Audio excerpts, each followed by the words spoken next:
আজি মই বনাব ওলাইছোঁ বৰিয়লা মাছৰ চৰচৰি। তাৰে কাৰণে মই ইয়াতে লৈছোঁ পিঁয়াজ, আদা নহৰু পিচি লৈছোঁ, বিলাহী এটা ধুনীয়াকৈ সৰুকৈ কাটি লৈছোঁ আৰু কেঁচা জলকীয়া কাটি লৈছোঁ 4-5টামান। সেইকাৰণে এইখিনি তেল আগতে অকণমান তেল দি থোৱা আছিলে, দি ল'ম। তেলটো গৰম হ'ল, এতিয়া মই গৰম তেলত প্ৰথমে অকণমান গোটা জিৰা, জলকীয়া এটা, অকণমান গোটা সৰিয়হ তেলত দি ল'লোঁ। মই সৰিয়হ ফুটিল, এতিয়া মই ইয়াতে পিঁয়াজখিনি বহাই দিলোঁ।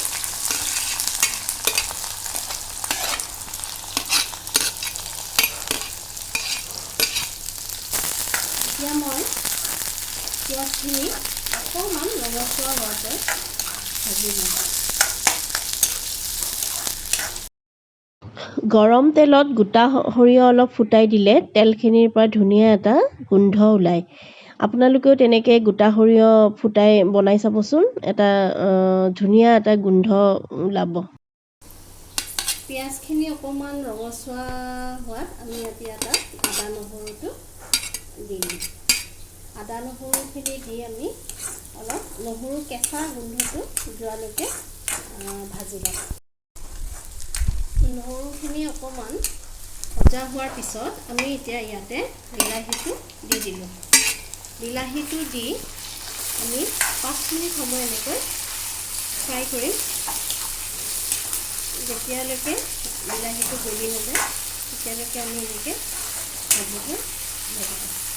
বিলাহীখিনি এনেদৰে গলিছে প্ৰায়, এতিয়া আমি ইয়াতে বাকি থকা মছলাখিনি ইয়াতে এড কৰিম। ইয়াতে এচামুচ হালধি গুড়ি দিলোঁ, এচামুচ জিৰা গুড়ি দিলোঁ, এচামুচ ধনিয়া গুড়ি, কাশ্মীৰী মিৰ্চ পাউডাৰ, আধা চামুচ ইয়াতে নিমখ দি ধুনীয়াকৈ এনেদৰে মিলাই ল'লোঁ। গোটেই মছলাখিনি আমি ধুনীয়াকৈ ভাজি লওঁ। এতিয়া ইয়াৰ পৰা তেল উপঙি আহিব, এতিয়া ইয়াতে আমি অকণমান পানী এড কৰিম।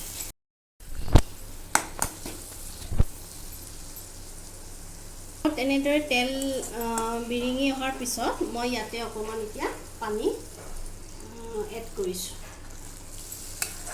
পানীখিনি এড কৰি অকণমান উতল অহালৈকে 2 মিনিটমান সময় এনেদৰে ঢাকি দিম। এতিয়া ধুনীয়াকৈ উতলিছে। উতল অহাৰ পিছত এতিয়া মই ইয়াতে বৰিয়লা মাছখিনি দি দিম। আমি বৰিয়লা মাছখিনি ভাজি লোৱা নাই, বৰিয়লা মাছখিনি মই কেঁচাকৈ এনেদৰে কেঁচাকৈ মই গ্ৰেভিখিনিত দি দিম। মাছখিনি সিজালৈ আমি এনেদৰে ঢাকি থ'ম। মাছখিনি সিজালৈ পানীটো শুহিব লাগিব।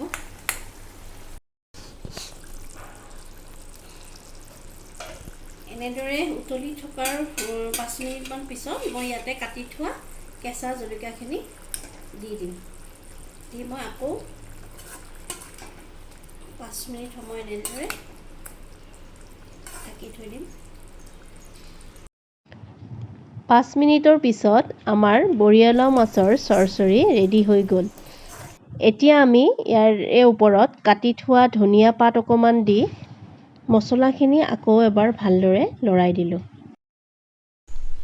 এতিয়া মই মাছখিনি এটা চাৰ্ভিং বলত এনেদৰে ওলাই ল'লোঁ। চাৰ্ভিং বলত ওলাই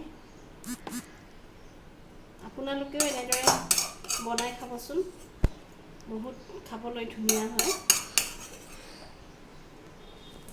আৰু ওপৰত মই এতিয়া ইয়াত অকণমান ধনিয়া পাত দি গাৰ্নিচিং কৰি দিলোঁ। ৰেডি হৈ গ'ল আমাৰ বৰিয়লা মাছৰ চৰচৰি।